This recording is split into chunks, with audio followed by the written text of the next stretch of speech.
Alright,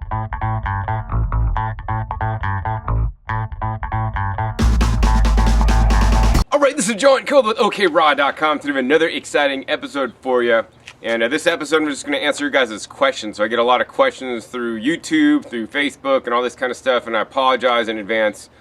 I just don't have the time to answer everybody's questions. There's a lot of my subscribers out there that always ask me questions. And unfortunately, I think they expect an answer. And there's just one of me and there's a lot of you guys. So I just have made a policy where I just don't answer anybody's question, because otherwise it would basically suck up all my time, and I got a lot of stuff to do in my life.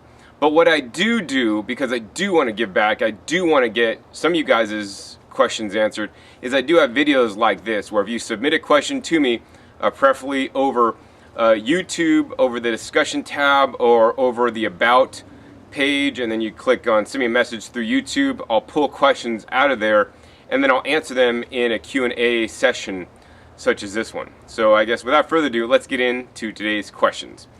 Question 1 is from Jasmine Lopez. How old were you when you started eating healthier? Was it hard to stay away from sweets, excess carbs, and processed food?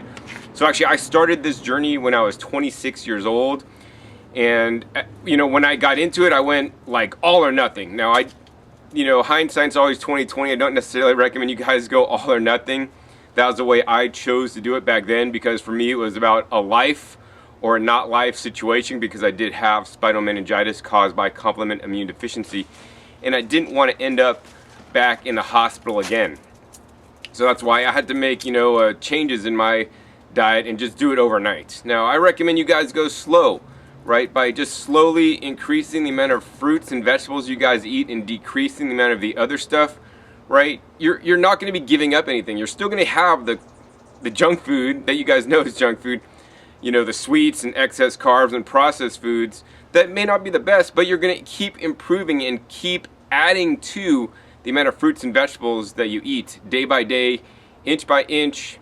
It's a cinch, and by the yard it's hard. So, increase the amount of fruits and vegetables and decrease the amount of processed foods, sweets and all this kind of stuff. Slowly but surely, you'll get there to 90% plus raw, or wherever you want to end up at. And I think that's great, because that's the goal of the raw foods diet. Is not about 100% raw or you're a failure. No, it's about eating more fresh fruits and vegetables, and I think a lot of people unfortunately miss that. So the next question is from Christopher W. Swall. How often do you get sick, like with the common cold? I can't remember when I got sick with the common cold. Usually if I do get sick, which is actually quite rare, I might get the flu or something for 2 days or something, but I don't really know what I got. And here's the thing. Like, some raw foodists say they never get sick, and, I probably believe that, because here's the thing. If I stayed home and just not really traveled, out of the state or anything, and just stayed in my local area, I'd probably just never get sick. Eating, high antioxidant, phytonutrient, vitamin and mineral-rich foods out of my garden, getting fresh air, sunshine, getting enough sleep every night, getting proper amounts of exercise, and maintaining a positive attitude, because there's more to health than just simply the diet. I probably would never get sick. The fact of the matter is I travel 1 to 2 times a month on the airplane, recirculated air, confined space with like 300 people, some of them which may be sick. And, in addition, I'm, stressed because of traveling and flying everywhere, and maybe not on my normal eating schedule, my normal sleeping schedule, and all this kind of stuff, or time schedule. And so that's when I, may get sick, and if that happened, it's only a couple times a year, if that, maybe once a year, if that. I think last year was maybe 2 times total I could think of. And yeah, so pretty much if you are healthy, in my opinion, you're not going to get sick. And it's the same with our plants, in my garden. I want to have the healthiest plants, because they're not going to get sick. They're not going to attract disease. They're not going to attract pests, right? And that's what I want for each one of you guys. And the true answer to doing this is eating more phytonutrient-rich fruits and vegetables. The next question is from Rob Mallory. I'm growing an all-organic garden and wondering if the greens, carrots, beets, etc. could be frozen, stored to juice during the winter months. So while you could, freeze some of the vegetables, I don't know if I'd recommend juicing them after you thaw them out. They probably could be juiced, but what I would recommend is a little bit better than that. So the first thing I'd recommend, depending on where you live, you can grow carrots, like, you know, and just like plant them like late summer, and so they're in the ground and they're growing, and by the time it gets to be the first snowfall where you live, they're going to be full size, right? Then before the first snowfall, you're going to mulch them heavily, so like pile up, you know, some straw, some hay, some leaves over the tops, right? And then it's going to snow, and the leaves are going to act as an insulator, so your carrots will store, you know, in the ground. And when you need carrots, guess what? Go out to your garden and dig them up, right? They're going to be there for you, and they're going to be insulated, so they're going to be warmer. They're not going to be freezing because, you know, you got some good layer of insulation on the top. And this could be done with other root vegetables as well. The other thing I would recommend is that, you know, things like carrots and beets and even apples, you know, in the olden days before they were refrigerators, what do? They had like cold cellars, and, you know, they had ways to preserve food, keeping it cold, like, you know, underneath the ground, you know, and keeping it cool, and they'd last. And I just recommend actually keeping them in the ground as long as you can, and then just digging them up as you need them. Or, of course, you could harvest them. And then, you know, carrots will stay fresh for months if maintained and kept properly. This is not in the refrigerator, right? And so, yeah, so then you could eat throughout the winter. I mean, that's how they did it like 100 years ago before they had fridges. They grew stuff, and then they put it all up for the winter, and then they used it. Another way they would do it is actually they would ferment vegetables. So fermenting vegetables is an age-old tradition, and I think that's an excellent way to preserve your food for the winter. And actually, once you got the fermented vegetables, then you could actually take the fermented vegetables and then juice them. And then you could have fermented vegetable juice. And that, in my opinion, would be better than just having simply, you know, frozen and thawed out vegetable juice, if you get that one. All right, let's go on to the next question.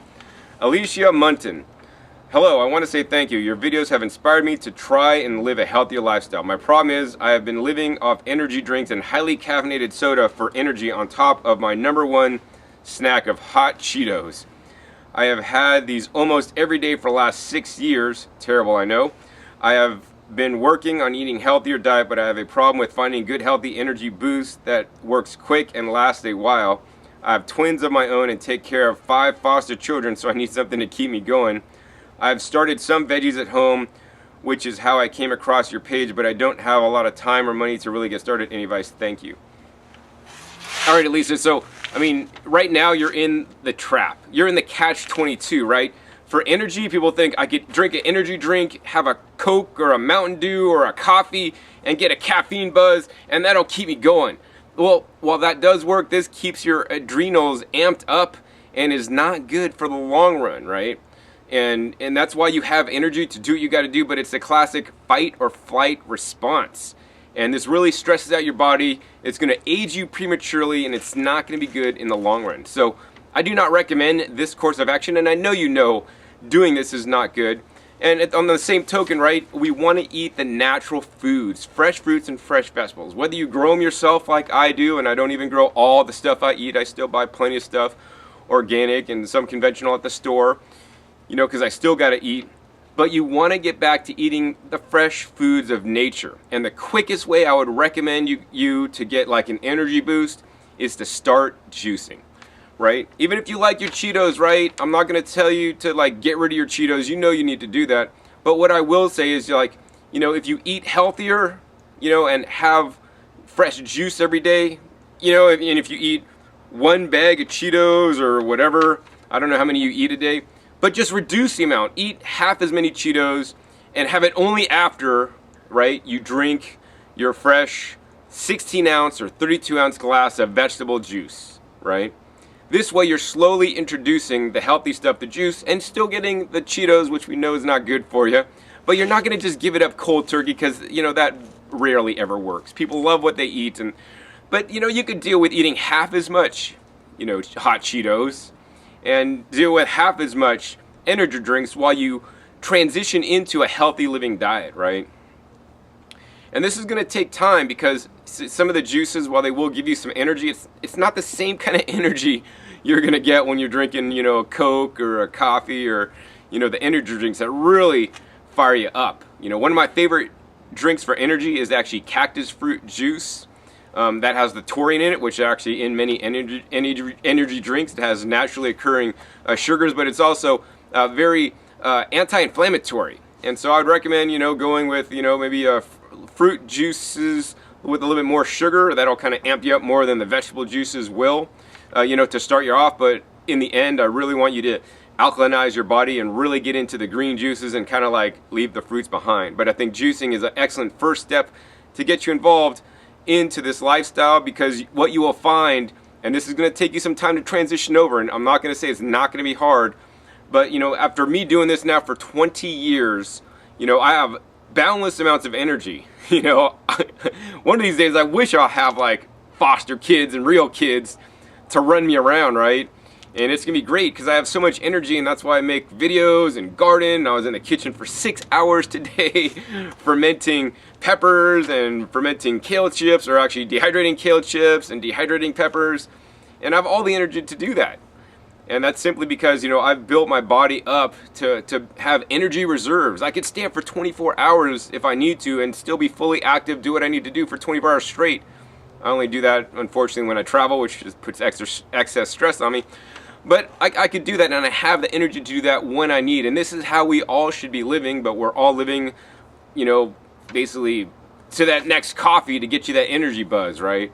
This is not the way, and I know you know this, and I know you will take steps to increase the amount of fresh fruits and vegetables. Juicing is the best way, and decrease the junk food at the pace that you feel most comfortable with, so that one day you put out that fire, put out those hot Cheetos, and get those energy drinks out of your life, and you will be healthy because of it. You'll have more energy, real energy. You'll look younger. You're going to keep your, good looks and have energy to play with all the kids and your foster kids. And so, yeah, the other thing is have a reason to do this. Like, you want to be around to see your kids, because being on the junk food, processed food diet that you're on now, you're not going to be as healthy, in the long run, in my opinion. All right, next question.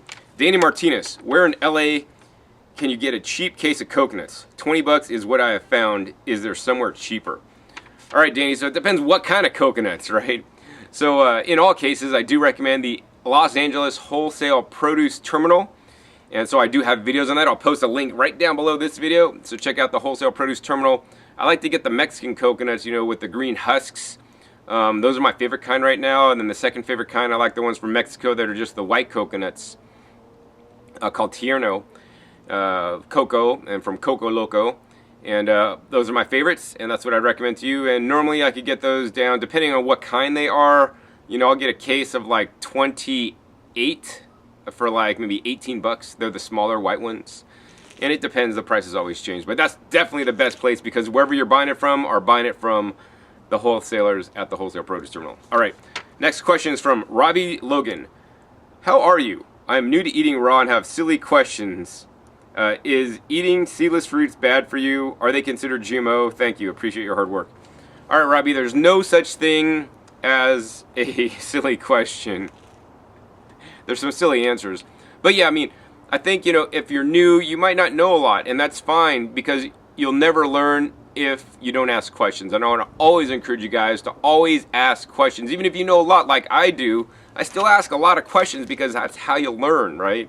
Even if it sounds silly, and I don't want you, like when you're in school and you're going to raise your hand because you have a question, you don't want all the kids to look at you. Who gives a effing crap, right?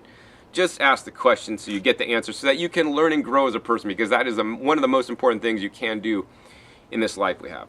So, are eating seedless fruits bad for you? I would not say they're bad for you, right? There's plenty of other things that are worse for you, right? Drinking coffee is worse for you. Drinking some, Cheetos is worse for you. Eating a hamburger is worse for you. Eating some Oreo cookies is worse for you. Now, that being said, I always encourage you guys to try to get seeded fruit whenever possible, and even more importantly, get more wild fruits whenever you can, because, hybridized fruits, such as seedless fruits, have been grown for certain properties, such as not having the seeds, which are actually added nutrition in the fruit itself, and also maybe grown for excessive sweetness. And I really want to eat foods that are really high in phytochemicals and phytonutrients, and low in the natural occurring sugars in the fruits, as I learn more and more about this. So I grow plenty of fruit trees that are more like, not quite common and not quite as hybridized as some of the other fruits out there. So that's pretty much my thing. Pretty much, don't be scared of seedless fruits, because there's plenty of other things you're probably eating that's a lot worse, right? So always try to take out the things that, you know, are going to do you the most harm, and seedless fruits in the scope of things, they're not that bad.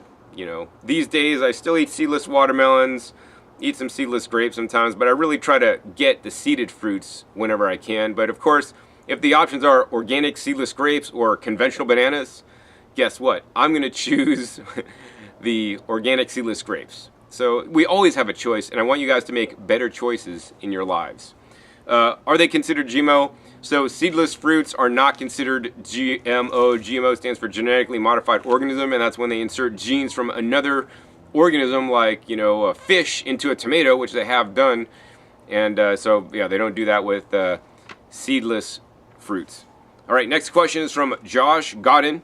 I recently started watching your videos and find that you offer tons of valuable information. Is canning any good? My girlfriend and I are pretty much eat collard greens and such. We are frequently adding more and more fruits and vegetables. I'm not that keen on fruits, but what are the main ways of prepping? Just cutting and eating, or are there actual prepping that you have to do, as we mostly eat them as is, but we're thinking of juicing?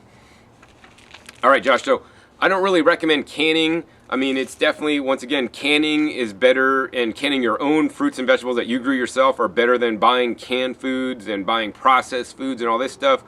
But I want to encourage you guys to eat your food in the best possible way, and the best possible way is with the least amount of processing. So for example, instead of canning, what I was doing today was actually I was pickling. So lacto-fermenting or pickling your food is a great way to preserve it, and it will keep more nutrition in there than by heating it up and canning, where you lose all the enzymes and decrease, you know, some of the different, more important phytochemicals and phytonutrients in there. As to preparation of raw foods, there's many ways to prepare raw foods. I would encourage you to check out some of my videos on this channel, OK Raw. You know, I make amazing soups and salads, you know, while using the blender and using the juicer.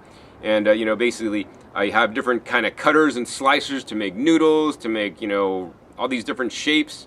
So it can be quite fun. Although if you and your girlfriend love just eating raw foods, hey, that's great too, just do that. But I want to encourage you to make sure you chew your food and every mouthful into a mush, right? Because most people I find just simply do not chew their raw foods into a mush, and they take two chews and swallow, and then you're not going to get the optimum, you know, digestion or nutrition out of the food. And that's why I choose to use the blenders and juicers sometimes, so that I can get more nutrition out of my food. Next question is from Kathy F. Hi John, just an idea for you. Might you consider beekeeping? Yes. So actually I have hives. I have 2 hives. One hive had standard Italian honeybees, which I got, and then they flew away, and I haven't repopulated them. The other hive actually had some bumblebees, so I do have a video on that on my other channel, Growing Your Greens. I'll put a link down below. I think bees are an integral part of nature, and I think they can be very beneficial in the garden. Now, I eat a plant-based diet, and although I eat a plant-based diet, you know, I'm going to have bees and let them do and play their role in my garden, and I'm going to treat them well, and I'm only going to, you know, borrow a little bit of honey from them in exchange for providing them a beautiful house to live. I'm not going to smoke them. You know, I'm going to also thank them for pollinating my plants, because they are a part of nature. So yeah, that's my answer to that one. Next question is from Estefania Sanchez. Hi John, thanks so much for all your videos. I was just watching one of your videos about protein and was wondering if you would advise spirulina dried powder to someone healing from Crohn's disease, best to you. All right, so, you know, while I do take spirulina myself, and I do like to take some algae, you know, I think a better source of protein are the greens. I'm surrounded by my garden by greens. Over here, I don't know if you guys can see that, we have some tree collards, you know, pushing about 3 feet tall now. And especially with somebody with Crohn's, my friend David Klein wrote a really good book on, you know, healing Crohn's and other inflammatory bowel diseases, so I'd recommend you checking out his book. But basically, he recommends juicing. And to get more protein, you want to juice more leafy green vegetables and take out all the fiber, because some of the fiber could upset, you know, your system. And so I would just do tons of greens and other vegetables, right? They're going to be and have the most protein. Of course, yeah, if you could tolerate some spirulina, yeah, mix some of that in. I'm actually growing spirulina live in a fish tank in my house. I'll have an upcoming episode on growingyourgreens.com on how to grow your own spirulina. And if you do want to eat spirulina, I would recommend you guys grow it yourself and harvest it fresh instead of getting the dried stuff. Number one, it's going to be way cheaper. Number two, it's fresh and alive and be more nutritious for you. All right, next question is from, oh, that's a good name, Uzuma Nakshibandi. All right. I randomly came across your video on 20 years you have been eating how you do. It was fate as I am currently trying to eat healthy. However, I have some issues. First, I do not know how to start. I have currently started eating organic food, so I guess that is one step. I live in the UK, and where I live it is hard to grow at the moment. And also, the only option I have is in a supermarket called Stainsbury's, buying their organic food, which I am finding very hard. I really want to look after my health and be able to function properly. I have retinitis pigmentosa, an eye condition which can get worse over time, and as I am getting older, I'm learning I need to look after my eating, to look after myself. Can you please help me at all? All right, so here's the answer, right? Or eating organic is great, but just because you're eating organic doesn't give you the free pass that you're going to be healthy, because there's plenty of organic junk foods and processed foods and animal foods that are actually not healthy for you. And so what I would really recommend you to do is to really focus on eating fruits and vegetables, especially the really colored, pigmented fruits, especially like things like the berries and colorful, deep, rich colored fruits that you could get over there in the UK. And also, more importantly, focus on the vegetables. The vegetables like the leafy greens that I talked about earlier, and carrots and different color heirloom carrots, beets. All these foods have different phytochemicals and phytonutrients, vitamins and minerals that help your body fight off disease, help keep you younger, fitter, with better vision. I mean, they always say eat carrots for your eyes, right? So I want you guys to eat nutrient-dense foods, and one of the most excellent ways to do that is to start juicing your fruits and vegetables. And even if you can't get all organic, and as much as I like to eat organic and eat 90% plus organic myself, it's not always possible. So I always want to tell you guys, any kind of fruit and vegetables you could get, even if it's conventional, is way better than processed foods in a package, bottle, jar, or whatever else, right? And I always want to encourage you guys to eat as many fruits and vegetables as you can, especially focusing on the vegetables, especially if you're trying to heal from different diseases in the body.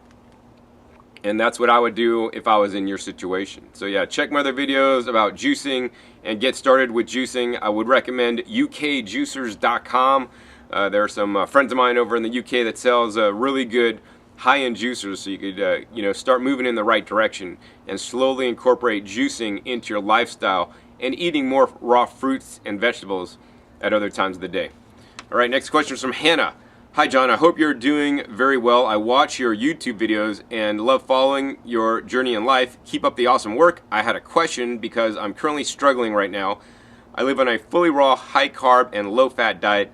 It's my heart and soul. For 3 years now, I eat mostly fruits, so I'm struggling with losing excess weight. I don't know if I'm eating too many calories or it's my exercise. What are your thoughts? So Hannah, a lot of people write me in questions like this, and I can't just say, oh, do this, it's going to solve all your problems, right? Weight issues can be very difficult. I mean, it boils down to a couple things, in my opinion. Okay, number one, eating too many calories. I especially see this on some fruit-based diets where they just stress overeating, and we should just never overeat no matter what you're eating. That's really not a good thing to do, in my opinion. Number two, I think, people may tend to hold on to weight because they're just they're starved. Their body is starved, and the body gets nutrients in. It's like, oh my God, I'm starving. Not really starving, but I'm really hungry and I'm not getting the nutrition I need. Let's hold on to this nutrition because you might not get bountiful amounts of nutrition. And I might not get all the vitamins and minerals and, trace minerals and phytochemicals and antioxidants that your body needs, so it holds on to whatever it's getting. So what I say is to flood your body with some of the best nutrition on the planet. Of course, doing that is by growing your own food and rock dust minerals and using things like worm castings and other things, compost teas that I add to the soil to grow high quality food that have full nutrition, because if you're buying food at the store, it's simply not happening. And another way to do that is to increase your leafy green and vegetable consumption. I know plenty of people on a high fruit diet, and some of them do pretty good for a while, but then at some point, in many cases, it doesn't work. And that's why I really advocate, as much as I do a high fruit and most of my calories come from fruit, you know, I eat plenty of greens. You know, just yesterday I actually ate 3 pounds of greens. I juiced 2 pounds of baby kale, 2 pounds of carrots. That was one juice at one point in the day. Also had 2 apples in there. And then later at night, I blended like, you know, 1 pound of arugula into my blended salad at night, right? So I really want you to focus on the greens because that's really where the higher concentrations of minerals are, and more importantly, the phytochemicals and phytonutrients. And your body will just be like, oh, thank you. All right. So I guess enough for that. Also, ensure you get enough exercise, proper sleep, and, you know, and live a stress-free life, right? Do some meditation, do some yoga, because if your body is always in that constant fight or flight state and you're stressed out, right, you will never lose weight, in my opinion. All right, next question is from Ed Gomes. Hey, John, some people say it's not healthy to use raw broccoli, cauliflower, and butter beans or green beans, string beans in a smoothie. I don't know what to do now. I trust you. Please give me your advice. I saw your inspiring video, Top 20 Tips, and started. I feel amazing. Thank you very much, and hope to hear from you. Ed Gomes, Holland. All right, Ed. So I do recommend, you know, like making smoothies as much as you can, and especially if you're getting older and you can't chew well, that's where, you know, making, you know, blended smoothies would be really good. Now, instead of making smoothies, I would much rather encourage you guys to juice, or at least add in some juice in addition to the smoothies, because the smoothies, they tend to oxidize the nutrients more. You know, in one study I saw that came out last year, when you blend or at a high speed or use a high-speed juicer, you get 50% less cancer-fighting ability than when you slow juice the same broccoli, actually. So I want you guys to have all those phytochemicals and phytonutrients that protect you against disease. And in my opinion, they also protect you and keep you younger longer. They prevent you from aging prematurely like most other people in the world. So, you know, you could surely blend any food that you could normally eat raw. So if you would eat raw broccoli, which I do, I eat raw broccoli, raw cauliflower, I eat some string beans, some green beans that I grow in my garden when they're in their young and tender baby state, not when they're like getting too old. That's totally not a problem. Now the problem is with the butter beans, and I believe the butter beans, that's a name in Holland for lima beans here in the US. Now if you do pre-cook your lima beans, you can blend them up, that's not a problem, but do not do that raw. You'd actually get quite sick. So, you know, there's many beans out there that do need to be cooked because they do have naturally occurring toxins. And that's why I choose to grow my own beans and harvest them at their young state when there's minimal amount of toxins in there. And I think beans are a really good food category to be eaten.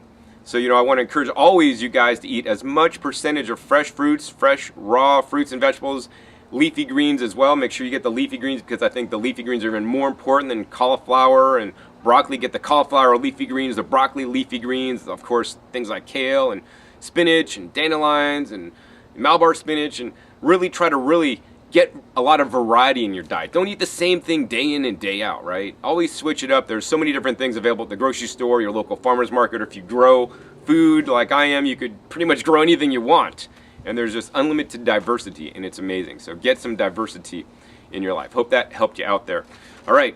Jack Lope asks, John, what do you think about grocery store fruit? I suspect some fruit at the store is irradiated, but there are no signs saying so. Also, apples and occasionally other fruits will be coated with a wax that takes special soap to wash off. I have a beautiful red apple sitting on my desk. The weird thing is the apple has been sitting there for about 2 months, and there's no appearance of it getting old or going bad. Seems a little weird. All right, Jack, so grocery store fruit. It's not my favorite fruit. My favorite fruit is fruit that actually I grew myself or a friend of mine grows in really optimal conditions, and I pick it at its peak ripeness, right? That's what we should all aspire to. The Garden of Eden, when we're oming underneath the tree, we put out our hand and an apple drops in our hand because it's totally ripe. We eat it, and it's amazing. That being said, some fruits actually can store quite a bit of time, so it doesn't surprise me that that apple has lasted that long. I have apples in my fridge from like 4 months ago that are still in pretty good shape and edible, actually. It would be better if you refrigerate things, because, you know, some fruits do store well, right? Tropical fruits don't tend to store quite as well. Papayas might last maybe a week, if that. Oranges could last, you know, a couple 4 months in the fridge as well if stored properly. And I'm learning this by buying in bulk. And higher quality fruits and vegetables will store also longer as well. Now, I always encourage you guys to buy organic whenever you can. If they are coated with wax, which in most cases they're not. And plants do make their own natural waxes, which is actually kind of cool. You know, they'll be healthier for you because they're not sprayed with the toxins of pesticides and are grown in nutritionally deficient conventional soils where they're really adding only 3 water-based chemical fertilizers, right? That being said, as I mentioned earlier in this video, any fruit and vegetable is always better than most anything else, any other processed food, hamburgers, junk food, whatever that you'd be eating, right? So do the best you can. So if you want to get better than store-bought, or even if you are still buying store-bought, check out another video I got. I'll put a link down below. 3 best ways to increase, any diet or make any diet better. And basically I talk about bricks testing. So you could actually start bricks testing your fruit and getting the fruit with the higher bricks numbers, which will mean it's going to taste better and it's going to be of higher quality. And this is irregardless if it is organic or conventional. And of course, I do always recommend you guys buy organic. Also, be sure to visit farmers markets in your area. Generally, they have higher quality fruit than grocery stores. And also, plant a fruit tree, man. Take those seeds of the apple and just throw them in the ground in nature somewhere, and maybe they'll come up and you'll be the next Johnny Appleseed. All right, the last question for tonight before I go in and make some juice is from Christine Uris. My local juicing place in town is willing to give me its pulp from the drinks it makes. I'm thinking of making compost out of it, along with other stuff I produce from my own kitchen. But now I'm wondering, if all the juice has been taken out, is it a lot less valuable to compost? I see from watching your video that it will be faster with the chewed up pulp, but will it be as rich? So yes, of course, there's nutrition being pulled out of the pulp and that's what's being juiced, but there's still plenty of nutrition in there. Maybe not to you or me, but to the microbes, right? The microbes will find all the nutrition in there. They'll actually digest and eat the fibers, break that down into really good rich soil for your garden. Now the main thing to do, in my opinion, is to add it, because all the juice scraps and all the food waste you're making is high in nitrogen. You want to add a lot of carbon to it. So I would recommend you guys get the horse bedding pellets from like a feed store, and that's a compressed carbon. I'll put a link down below to a video that I made on the #1 problems that most people have when composting, because their stuff turns into like a sludge and bugs get in there and it never composts. That's because they don't have enough carbon. And yeah, it's still totally good. I juice all my juice pulp. Actually, I juiced today. I'm juicing again for the 2nd time today. And it's really good stuff for the garden. Now, I don't know if I'd eat it. Sometimes I feed the juice pulp to my dog. But yeah, there's still good stuff in there, and always encourage you guys to reduce, reuse, and recycle. All right. So that'll pretty much do it for today's questions and answers. I hope you guys enjoyed this episode. If you did, hey, please give me a thumbs up to let me know. I'll do more Q&As in the future. And be sure to click that subscribe button right down below if you're not already subscribed. I have cool videos coming out all the time, and you'll be notified them if you are one of my subscribers. Finally, be sure to check my past episodes. Man, I have over 450 episodes now on this YouTube channel dedicated to teaching guys how to live a healthier, wealthier lifestyle by including more fresh fruits and vegetables in your diet. So once again, my name is John Kohler with okraw.com. We'll see you next time, and until then, remember, keep eating your fresh fruits and vegetables. They're always the best. This is John Kohler with okraw.com. Today we've got another exciting episode for you, and this is an episode and a topic I actually don't cover a lot on my videos, and it's actually about spirituality and how to become more spiritual. The 2 top ways to become more spiritual